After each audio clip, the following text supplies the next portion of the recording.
Hello everyone and welcome back to another Hands of Blue review. And if you don't get the Hands of Blue thing, you need to go watch Firefly. And if you haven't seen Firefly, I just don't know what to say to that.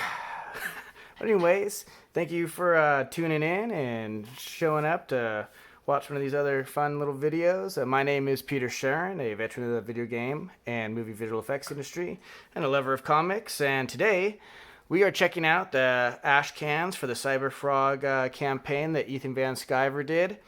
And we have this one here, CyberFrog 1998, The Diary of Heather Swain.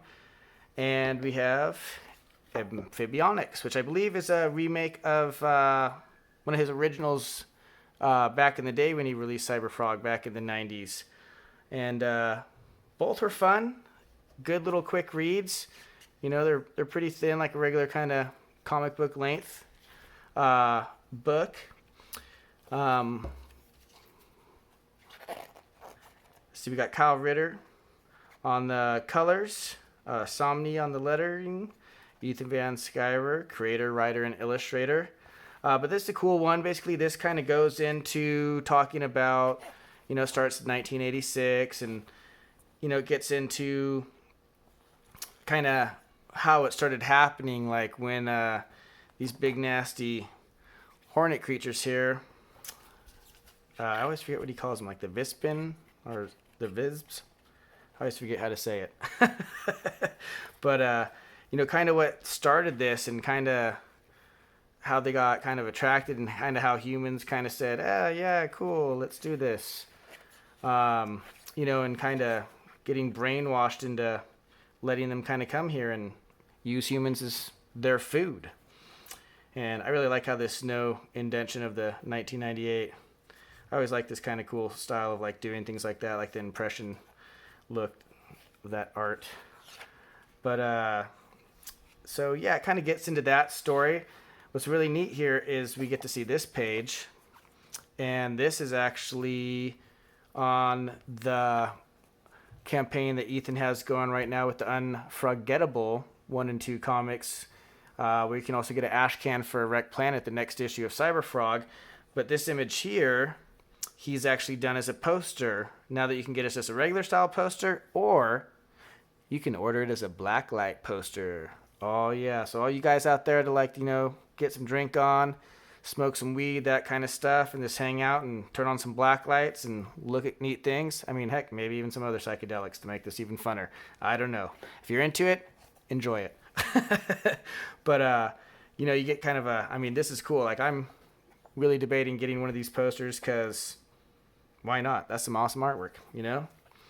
But it's just a story here that kind of goes into Heather, and let's kind of from her aspect of what happened with CyberFrog from when, if you haven't read CyberFrog, you know, there's a time when he basically battled these guys and something happened and he kind of went away for a while and then comes back in the year, you know, 2000, I think it's 18, 19, kind of when he shows back up. And so from that time, like 98 here till then, I think it is 18, so it's like 20-year time. It kind of shows what was going on from her point of view and kind of what she was dealing with and what humanity was dealing with during that. And kind of, you know, this kind of cool, creepy little picture. This guy's like got infected, and so he got like basically, you know, stuff's just oozing out of him, and she goes running off into the woods, you know, and like basically his insides melted out for the yummy food for the little larva here.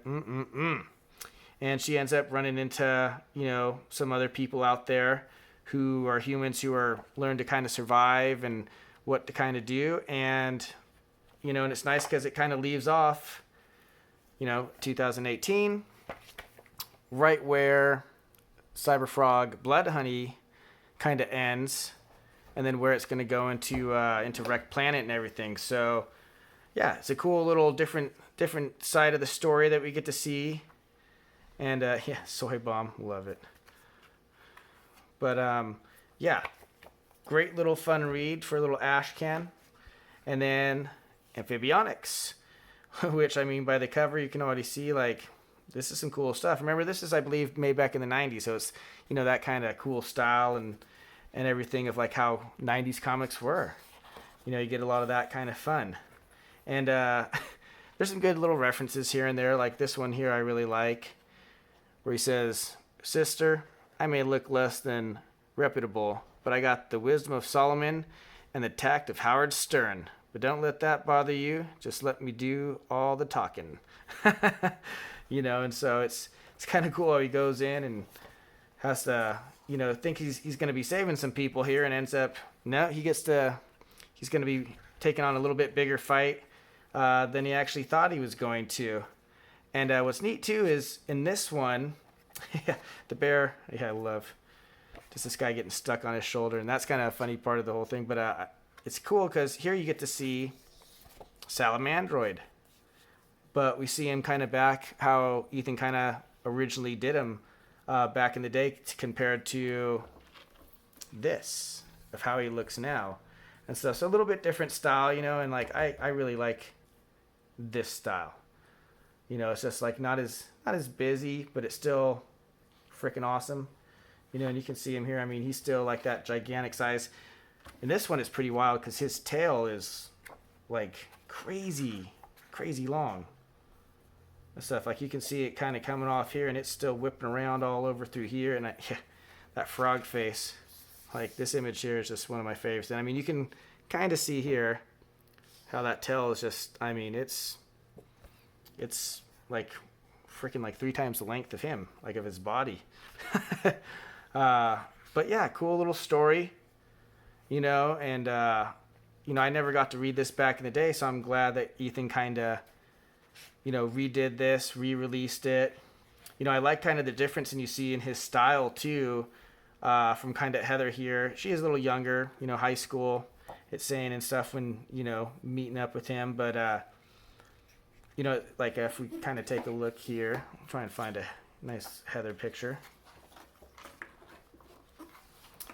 So I flip around. But yeah, I mean, so you can see kind of how Ethan's artwork's kind of changed over the years too.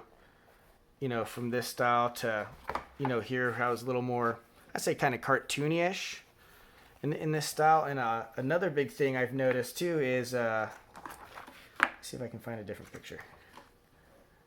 So like, for instance here, you know, you see like the hair, and I mean, just like how you get all the little strands, like, I mean, just lots of detail in there, you know. And in this kind of earlier stuff, you know, it's a little more, you know, just shaded out, not as much of that kind of detail. So, I mean, you can see like how over the years from, you know, this early stuff Ethan did with the CyberFrog to now, I mean, just, you know, how much better he's gotten, and just like how the style's changed a little. I mean, and it's freaking, it's great. I enjoyed it a lot. And it's kind of funny because he has this whole thing through it where he's like, you know, has that head there on that he can't get rid of the nun head. They go through this whole thing trying to kind of get rid of it. And so it's kind of like a fun running joke through like the end of the story, kind of going through how he's trying to like get this thing off his shoulder blades here. But yeah, you know, both fun little Ashcans, good little fun read. Great artwork as always from Ethan, and he does have a new campaign that is on Indiegogo that's live right now. If you want to get into, you know, back in these comics, checking out what CyberFrog's all about, you know, go on Indiegogo. I'll put the links down in the description, and so you can check it out if you'd like to. And you know, I enjoy these indie comics. They're great, man. Like I haven't had a complaint with any of them. Like everything I've gotten, very real made. Like this one too. Like, I mean, this cover's really nice, thick cover. This paper inside is really nice and thick too. I mean, it's kind of, I don't know if it'll do it if but yeah, I mean, I wish you could really feel it. I mean, it's really good quality, like the stock of the paper they use in these and stuff. So heck yeah, like 2 thumbs up for these. But that is all. This is going to be a nice short quick one.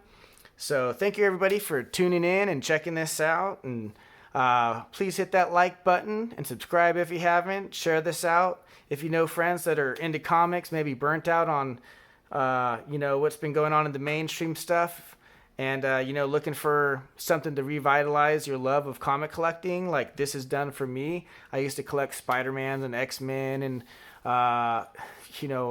went into Image and Spawn and Wildcats and, different stuff like that. And, I, like in the 90s is kind of, I got out of it and just kind of was like, meh, I'm not feeling it anymore. I've, really enjoyed getting back in, reading these comics, doing this and everything. And yeah, I hope maybe that you guys out there can find that same joy and fun with it. So until next time, everybody, be good, and we'll see you next time on another Hands of Blue review. Take care.